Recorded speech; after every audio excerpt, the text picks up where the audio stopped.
Good evening.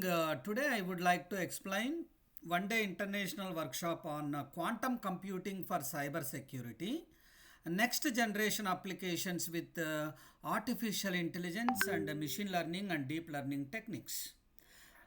First of all, I would like to justify the title. What is meant by quantum? What is meant by computing? And what is meant by cyber security? And what is meant by next generation? And next gen means generative AI applications with artificial intelligence, machine and deep learning techniques. Let me justify quantum is a pocket of energy. You might have studied in physics. Quantum is a pocket of energy. Normal systems, computers understands only binary language, but quantum computing, here we are explaining the concept of quantum computing deals with various kinds of the pocket of energy, how we are dealing with real-time environment, and so many concepts we are discussing. Rita madam, I will call you later. I am in the training session. So, quantum computing for cyber security. Computing means calculation of operations, and cyber security means it's a concept we are restricting and we are finding and we are predicting and detection of threats in a network level by using generative AI applications with artificial intelligence is nothing but intelligent behavior in a machine, and we are solving complex applications, and machine learning and deep learning applications we are using classification, clustering, association, rule mining, outlier detection, etc. Okay, so that is the title of today's concept, how this quantum computing help us to restrict cyber security threats or incidents or any kind of activities, malicious activities in a network level. Maybe local area network, wide area network and metropolitan area network. How we are restricting and classifying malware and clustering incidents of any cyber security activities, and by using generative AI and machine and deep learning techniques we are finding. This is the brochure we are using for tomorrow's presentation, and this is my background, and I have studied in a AP residential school, and I was the class topper in my class. An intermediate I have done at Kurnool APRJC. So there also I am the topper of my class. Then Bachelor of Technology with the specialization of Computer Science Engineering at Sri Venkateswara University Tirupati campus. Then Master of Technology with the specialization Artificial Intelligence at Indian Institute of Information Technology Allahabad, and one PhD from Artificial Intelligence and one more PhD from Data Science at IIIT Allahabad. I have published more than 195 papers, and these are my current research areas like artificial intelligence, especially generative AI. Generative AI is nothing but generating a new concept or idea or innovative application which is not available in the database, which may be a combination of hybrid techniques, maybe audio, video, text, graphics, animation kinds of application. Then machine and deep learning subject, data science, cyber security, health data analytics, groundwater data analytics, soil data analytics, PFAS data analytics. Right now I am doing at University of Newcastle. My publications, you can see the IEEE Explorer, RCID ID, Scopus, Web of Science, YouTube, Science Citation Index. So far I have published 197 research publications, among them Science Citation Index and Web of Science 40 in each. Scopus and remaining journals are UGC listed. So I am a corporate trainer on data science applications using AI, ML and DL techniques. So nowadays I am giving for US and Australia students.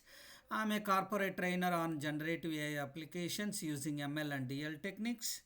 And this is the syllabus of generative AI. Generative AI is nothing but creating something innovative and which is not available in the existing database, which may be audio, video, text, graphics, animation kinds of application. With the help of generative adversarial networks and variational autoencoders, we are developing generative AI applications, and followed by the Python programming, probability and statistics, data structures and algorithms, database and data warehousing, generative AI, data science and data mining, natural language processing, big data technologies, artificial neural networks, machine learning, deep learning, augmented reality and virtual reality, and followed by the 4 case studies.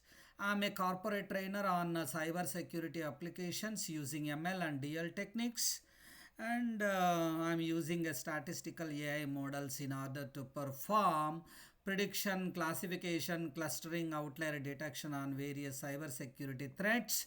This is the 13 subjects like introduction to cyber security, Python programming, computer networks, cloud computing, information security, network security, cryptography, application security, cyber loss and security auditing, cyber forensics, mobile security, ethical hacking, AI, ML and DL techniques, real-time applications, and followed by the various case studies. I'm a corporate trainer on data science applications using AI and ML and DL techniques. I have started for BTech and MTech and PhD students. This is the syllabus I have started, and within 60 seconds what is happening, how many users are connected in this internet world. Internet is a network of networks. Internet is developed by Bold, Berneck, Newman, and 2.4 million Google searches within 60 seconds, 6,94,000 video hours are watched within 60 seconds, and followed by the 3,47,222 tweets happened within 60 seconds, 11,035 fake accounts removed within 60 seconds. Where the data is coming from? How many servers are required to store huge volume of data? That's why we are going to use cloud computing concept for backbone of this data centers. The backbone of the backbone of cloud computing is data center and virtualization. What is meant by data center, Dushanti? Can you give your own idea about what is meant by data center? Please remind me. Like Yes.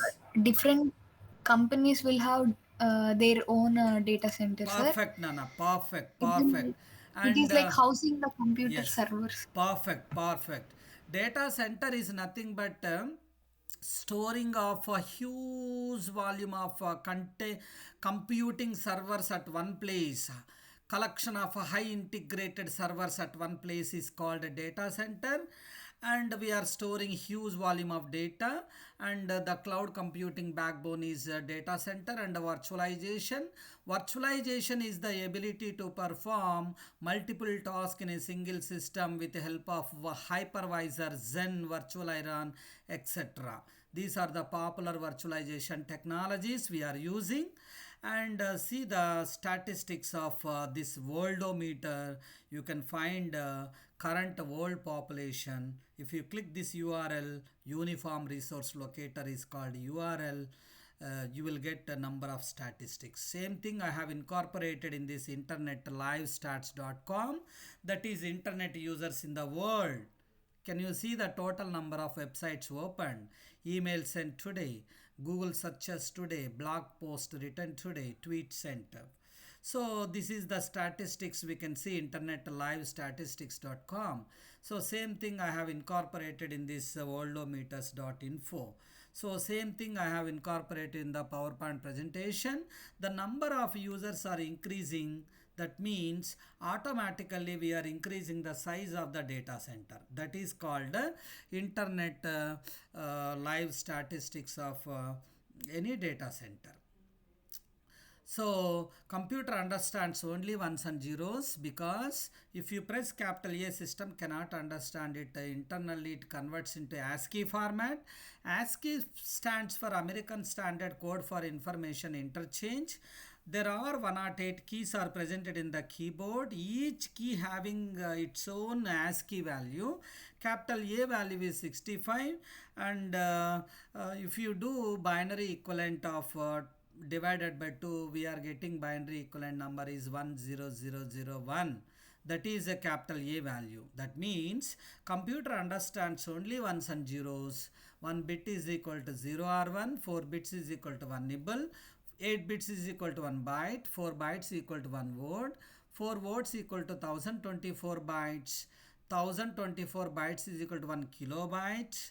After that, megabytes, gigabytes, terabytes, petabytes, hexabytes, octabytes. Hi, I am Robo. My speed is 1 terabytes. My memory is 1 zettabyte. 1024 zettabyte is equal to 1 yottabyte.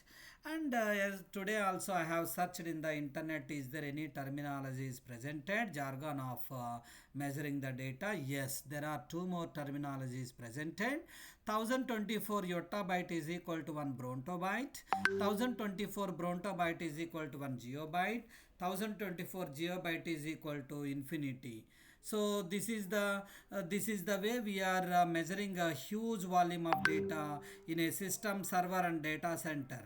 So same measurement, if you see the normal range and big data range, 1 kilobyte is 10 power 3, and megabyte is 10 power 6, and gigabyte is 10 power 9, terabyte is 10 power 12, big data range petabyte is 10 power 15, hexabyte is 10 power 18, zettabyte is 10 power 21, yottabyte is 10 power 24, and brontobyte is 10 power 27. I'll call you later.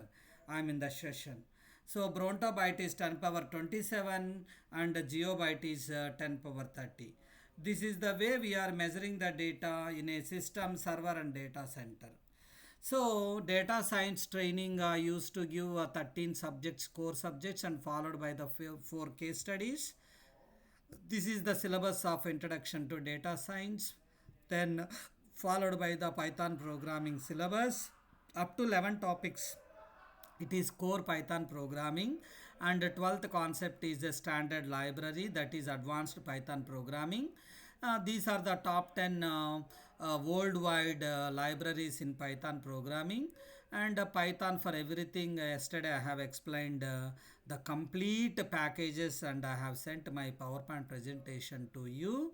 You must clear with all Python concepts I have explained: basics, advanced, web frameworks, object oriented programming, data science, testing, automation, and followed by the descriptive, I mean data structures and algorithm, and followed by the package manager.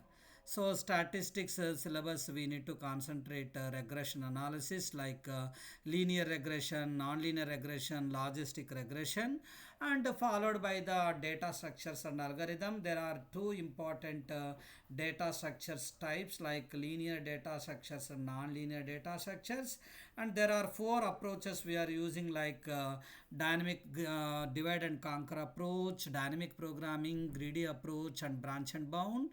There are various examples of linear data structures like arrays, linked lists, stacks, and queues, and followed by the data, I mean non-linear data structures like trees and graphs, and followed by the hashing and hash tables.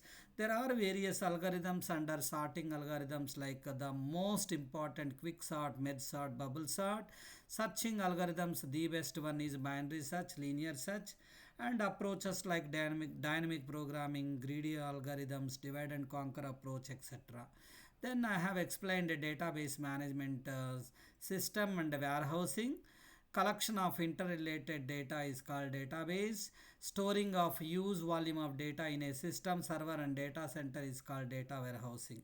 We have two types of OLTP and OLAP in data warehousing: online transaction processing, online analytical processing. There are two types of databases like SQL and NoSQL. SQL structured query language. NoSQL is a Mongo database, and Hive and HBase, etc. Then followed by the artificial intelligence is nothing but intelligent behavior in a machine. Science and engineering to develop intelligent based kind of applications.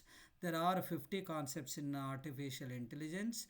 Generative AI is nothing but it is extension of artificial intelligence. There are 10 concepts like generative adversarial networks, variational autoencoders, and followed by the so many techniques. Data mining is the process of extracting meaningful interested patterns from the huge volume of data by applying classification, clustering, association rule mining, etc. Then followed by the natural language processing is nothing but study of different languages and study of different linguistics, conversion of one language to another language. We have 10 natural language processing techniques like tokenization, POS tagging, that is part of speech tagging, named entity recognition, parsing, sentiment analysis, text classification, machine translation, word embeddings, language modeling, information retrieval, etc. Big data technologies, which data is usually we can call it as a big data. Traditional systems are unable to measure the data. That's why we are going for big data technologies like Hadoop and Spark and MATLAB and R programming. That's why Hadoop is one of the big data technologies for processing the static data. Whereas Spark is 100 times better than Hadoop because it can handle the streaming data. There are various types of big data like structured data, unstructured data, semi-structured data, dimensions of big data like volume, velocity, and variety. And there are various tools and techniques and advantages, disadvantages, and research challenges of big data technologies. Artificial neural networks is the foundation course for machine and deep learning techniques. In order to how our brain is working similar to neuron, we are creating artificial neurons in the case of solving complex database applications, in image processing applications, feed forward, back propagation, loss cost estimation. There are transfer learning and advanced models like generative adversarial networks, self-organizing maps and transformers, etc. And followed by the machine learning. Machine learning is nothing but learning from the observational data with the help of three approaches we are solving like supervised learning, unsupervised learning, and reinforcement learning. What is meant by supervised learning? There is a label, there is a target class.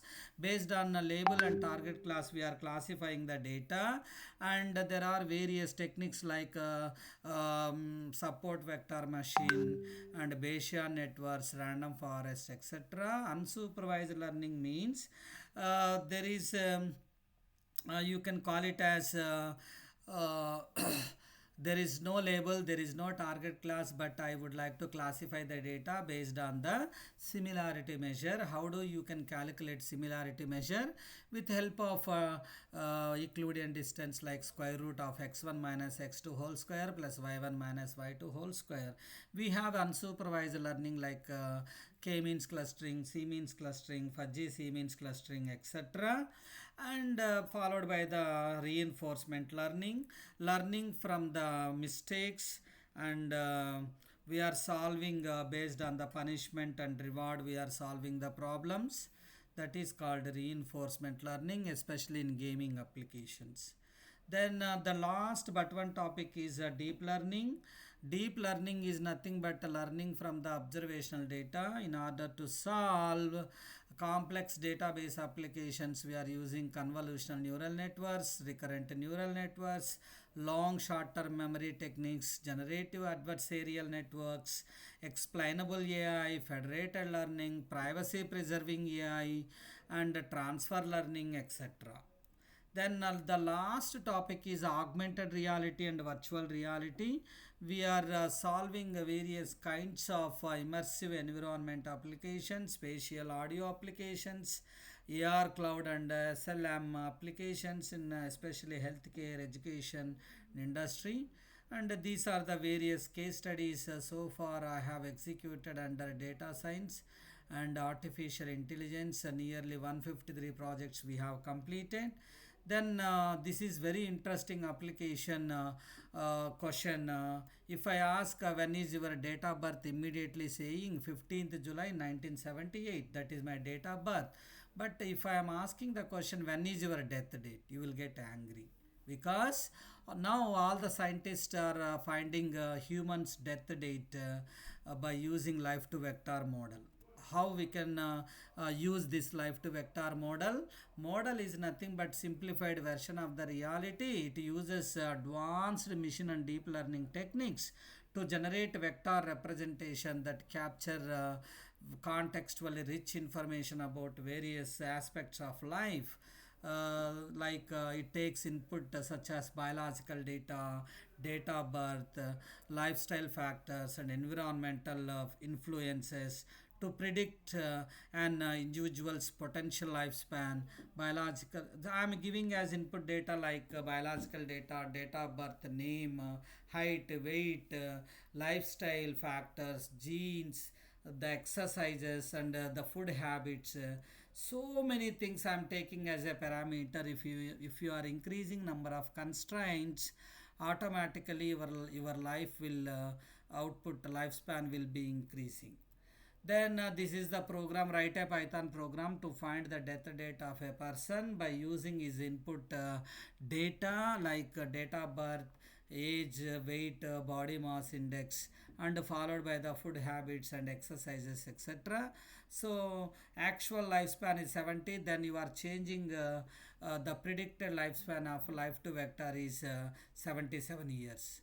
So that's why this program still and R&D is ongoing. They are finding the best approximate solution. Nobody knows death date, but by using these models of any person habituations and routine habits we are considering into input, then we are predicting the lifespan. Okay, you can live up to so and so year. So same thing I have performed, and a healthy person see 95 years of experience. Then this is the output. Actual lifespan is 85 and the predicted lifespan is 97 years. So same program I have incorporated, and I have captured all the features importance like risk score, consumption, alcohol consumption, and smoking history, body mass index, age, etc. Based on that one we are extracting features. So with this one small introduction is completed. And what is this technical name of this image? Dushyanti. By seeing this image, what you are, you can say that this image name. Can you name technical name of this image? Try. What is the technical name of this image, Dushyanti? Any idea? Whether it is, I'm guessing yeah, yeah, please guess, like guess. it is related to any Quantum computing. Yeah, quantum. perfect. That is the technical answer is correct, but exact technical name is different. It seems to be quantum computing. Yes, it is true. But a technical name we usually consider by incorporating all sort of the integrations and everything incorporated. It is a word cloud. Everything we have incorporated in this image, then it becomes quantum computing. Okay, so this is the syllabus. Today I would like to pursue introduction to quantum computing and qubits. We are measuring data, computers and servers and data center binary systems. Okay, Dushyanti, that is traditional systems. Now, quantum computing, we are measuring the data in qubits. Very interesting concept, very faster than normal computer servers and data center. That's why Nara Chandrababu Naidu is introducing a quantum computing center at Vijayawada so that we can perform applications very easily. Quantum circuits and gate models, quantum cryptography and post quantum security protocols, quantum machine learning and fundamentals, quantum enhanced threat detection and anomaly prediction, programming with QSKIT and IBM Quantum Lab for cyber use cases, quantum algorithms for secure key distribution and encryption, AI-driven quantum network intrusion detection system, that is QNIDS, quantum deep learning models for malware classification, hybrid classical quantum architectures for cyber security, and future trends like quantum AI for cyber defense in cloud and edge environments. Okay, what is meant by quantum computing and qubits? Quantum computing is a new computing paradigm. We have seen computing, processing, calculating, computer computing, and parallel computing, and grid computing, then cloud computing, and now quantum computing is a paradigm, it's umbrella that uses qubits instead of classical bits, ones and zeros. Keep in mind, qubits is a quantum bit, is the basic unit of quantum information. That means quantum is a pocket of energy. We are measuring a quantum bit. In physics, we used to solve these problems. It enables solving complex problems very fast, such as cryptography, optimization, and large scale simulation. We are using quantum computing. Quantum computing is being developed in research labs like some universities and companies like IBM Giants, it's a manufacturing company, Google and Microsoft, etc. Then why should we need quantum computers in key applications, especially drug discovery applications, material science, financial modeling, cryptography, artificial intelligence? So many applications we are solving with the help of quantum computing, with the help of qubits concept. So that's why bit concept is a classical computing right now. Computers and servers and data center uses classical computing because it understands only binary language. That means it uses only ones and zeros. What about qubits? Qubits is a special concept. We are solving so many applications. See, here we will get a superposition. It takes a number of operations. Qubit in quantum computing, 0 to 1 means it can solve automatically 0. 0.1, 0. 0.5, 0. 0.9. That means while a bit represents either 0 or 1, qubit can exist in a superposition of both states at a time. That is the greatness of a qubit concept simultaneously. That's why what is the difference between a classical versus quantum computing is nothing but, okay, so classical computing uses binary system, transistors and logic gates, memory storage, processing methods, you know very well. What about quantum computing? Quantum computing uses qubits, superposition, quantum tunneling, quantum entanglement, very popular. Quantum entanglement is uses in quantum computing special concepts. That's why the key differences contrasting classical systems based on binary logic, either 0 or 1, and transistors can understand ones and zeros, with quantum systems leveraging integrating qubits like superposition, tunneling, and entanglement. That's why how quantum computing works, like qubits, 0 to 1, it uses 0. 0.1, 0. 0.2, and so on, 0. 0.5 and 0. 0.9. So it takes into superposition it a number of operations it is performing. Once you are performing measurement like entanglement, if you use 0, automatically 1 is waiting for that. So 0 1 combinations at a time it takes. Quantum gates is a special concept like Hudman theory, and uses superposition measurement 0 to 1. So qubits and superposition, entanglement, gates and measurement.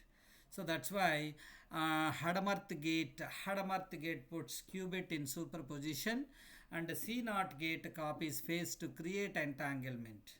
So flip flop uses zeros and ones like X gate, OR gate, NOR gate. Superposition uses Hadamard gate. It can perform at a time 0 to 1 combinations. Entanglement like CNOT gate. Then we are using a layered architecture of quantum computing workflow. It illustrates how algorithms move through classical, digital, and analog processing layers to interact with the quantum processing units and generate results. So here classical computing and quantum computing, how the difference between in computing units, like it calculates with transistors. Transistor can store 0 or 1, two levels, whereas calculates with qubits, which can represent both at a time 0 and 1 simultaneously. Computing capacity capability increased in linearly 1 is to 1 with number of transistors, whereas in quantum computing it uses capability increased exponentially with number of qubits. Error rates and environment uses low error rate, can operate at room temperature. High error rate, some quantum systems need to be kept ultra cold. Suitability, like suitable for routing processing. Routing is nothing but path selection between source to destination. Suitable for complex processing. That's why this classical and quantum computing units, capacity, error rates, and suitability for processing tasks. So, quantum computing uses various core principles and real world applications and evolution of major quantum programming framework, etc. And these are the five major concepts we are using: molecular simulation, model diagnostics, Monte Carlo simulation in radiotherapy, AI in healthcare, and genomics and personalized medium. So, we are using quantum computing in various domains. So this is a quantum classical computing integration framework, which uses a front end, back end, everything in this one. Quantum hardware we are using, quantum processing unit we are using, then quantum programming environment and business applications, high level language, etc. So coming to advantages of quantum computing, there are plenty of advantages, like unprecedented computational speed. You cannot expect such a high computing power, revolutionizing AI and machine learning, horn integration of entanglement, personalized medicine, breaking current encryption methods, breaking language barriers, like accelerating climate change modeling, optimizing and logistics, enhanced material design and discovery, unbreakable encryption, tackling intractable problems, exploring multiple possibilities. Then we are having applications of quantum computing across industries showcasing. We are using quantum computing in finance industry, logistics, supply chain management, material science, healthcare industry, artificial intelligence. These are the various applications we are using in quantum computing: artificial intelligence, cyber security, quantum cryptography, weather forecasting, drug design, financial modeling, so many applications.